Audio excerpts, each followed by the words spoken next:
Bienvenue sur Parole de Grâce. C'est un programme qui vous est proposé par le blog pour couple chrétien Mon couple, mes relations et qui vous est présenté aujourd'hui par Aïcha. Alors aujourd'hui, je voudrais vous partager une parole d'encouragement. C'est une parole d'encouragement pour quelqu'un qui passe par des moments difficiles dans son mariage ou dans sa vie de façon générale.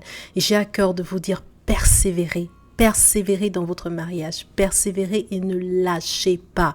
Amen, bien-aimés, ne lâchez pas, quelle que soit la situation dans laquelle vous vous trouvez, ne lâchez pas. Nous avons tous à faire face à des obstacles, à des challenges dans nos vies, au niveau de la santé, au niveau du mariage, au niveau de la vie professionnelle, dans nos relations, dans différents domaines de nos vies. Et la première réaction face à ces obstacles, souvent, c'est l'intimidation. Des fois, c'est la peur. Des fois, c'est un gros sentiment d'incapacité, un sentiment de découragement, d'impuissance. C'est ce qui pousse beaucoup d'entre nous à fuir, à être découragés, à se plaindre. Il y a plusieurs mois de cela, face à mes propres obstacles, devant les montagnes qui se dressaient devant moi, j'ai reçu une parole de la part de Dieu dans mon cœur.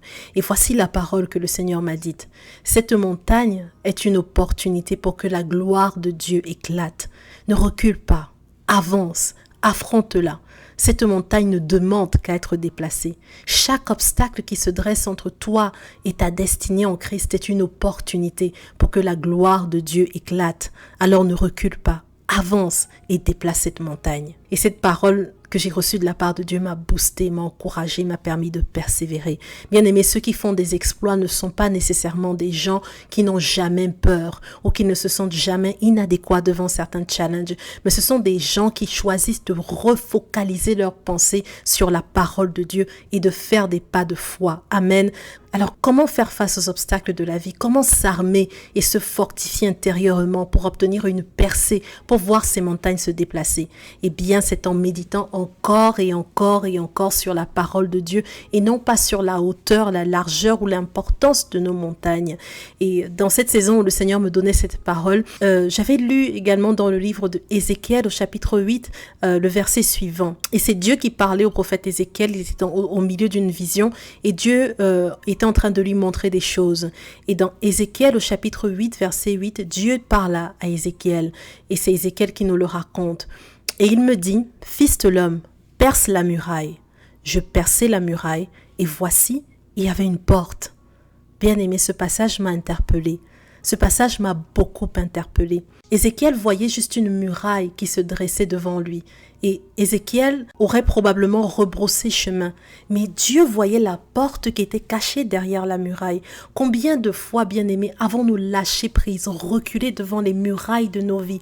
Combien de fois nous sommes-nous découragés alors que derrière la muraille, il y avait une porte, la porte d'accès à des clés déterminantes pour nos vies, la porte d'accès à des connexions divines, la porte d'accès à l'élévation, la porte de la gloire, la porte de la faveur, la porte de la restauration du mariage, la porte de la bénédiction financière, la porte d'accès à une nouvelle dimension dans notre ministère, la porte d'accès à une onction plus grande, bien-aimée. Combien de fois avons-nous reculé face à une muraille alors que derrière cette muraille, il y avait une porte? Combien de fois avons-nous rebroussé chemin alors que quelque chose de grand et de bon nous attendait derrière la muraille, derrière l'opposition, derrière la muraille, derrière la barrière, derrière la hauteur qui s'élevait face à nous? Combien de fois, bien-aimés, avons-nous accusé Dieu face à nos murailles? Seigneur, si tu existes, pourquoi cet obstacle dans ma vie? Pourquoi mes enfants se rebellent?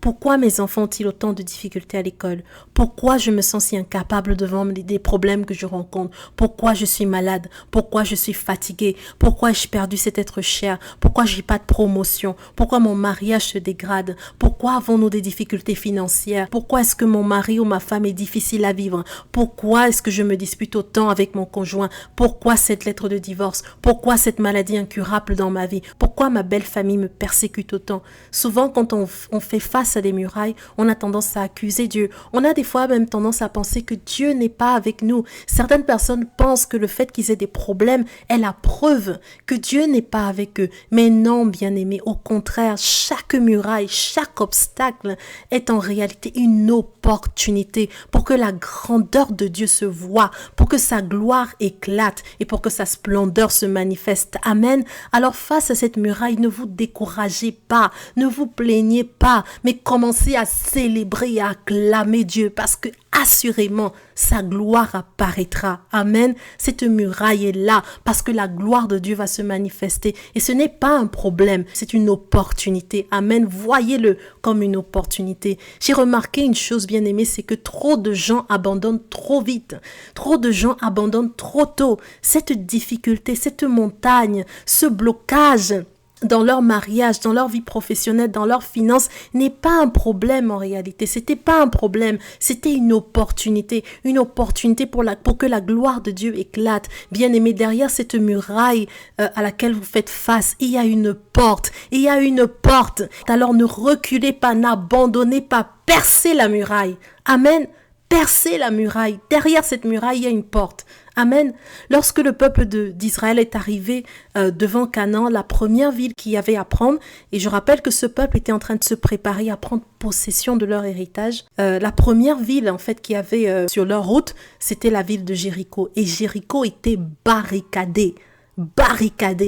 Mais derrière ces murailles, il y avait une porte ouverte vers leur héritage. Si Josué et le peuple avec lui avaient reculé en voyant les murailles de Jéricho, ils auraient perdu leur héritage et ils auraient vécu dans la misère dans le désert. Ils seraient éventuellement retournés en esclavage en Égypte. Mais ils n'auraient pas vu Dieu combattre pour eux personnellement. Ils n'auraient pas vu le miracle de la chute du mur de Jéricho. Ils auraient manqué les bénédictions de Canaan. Et bien aimé, la Bible nous montre que leur persévérance et le pas de foi qu'ils ont fait leur ont permis de voir le bras de Dieu se mouvoir en leur faveur, se mouvoir dans leur situation. Amen. Cette situation par laquelle vous passez n'est pas un problème, c'est une opportunité pour que la gloire de Dieu apparaisse. Alors ne fuyez pas, ne vous découragez pas, percez la muraille. Amen. Dieu ne fait jamais rien en vain et il ne permet pas certaines difficultés dans nos vies juste pour nous embêter, juste pour qu'on soit dans l'inconfort. Non, derrière la muraille, il y a une porte. Derrière la situation difficile, il y a une porte d'accès à une dimension que vous ne connaissiez pas auparavant. Amen. En Christ, bien-aimés, nous sommes devenus des conquérants. Nous sommes des conquérants par nature et opérons dans la victoire à cause de celui qui vit en nous. Écoutez ce que David disait à ce sujet. David disait dans les psaumes, dans Psaume au chapitre 18, verset 30, « Avec toi, je me précipite sur une troupe en armes. Avec mon Dieu, je franchis une muraille. » Amen. Dans Psaume au chapitre 60, verset 14, il dit « Avec Dieu, nous ferons des exploits. Il écrasera nos ennemis. » Alors je ne sais pas quelle situation vous traversez en ce moment. Les difficultés relationnelles avec votre conjoint ou des problèmes dans votre intimité ou alors de l'endettement chronique, du chômage, des conditions d'emploi difficiles, un enfant rebelle, des problèmes avec la belle famille, un problème avec votre conjoint, une situation dans votre santé, ne vous découragez pas.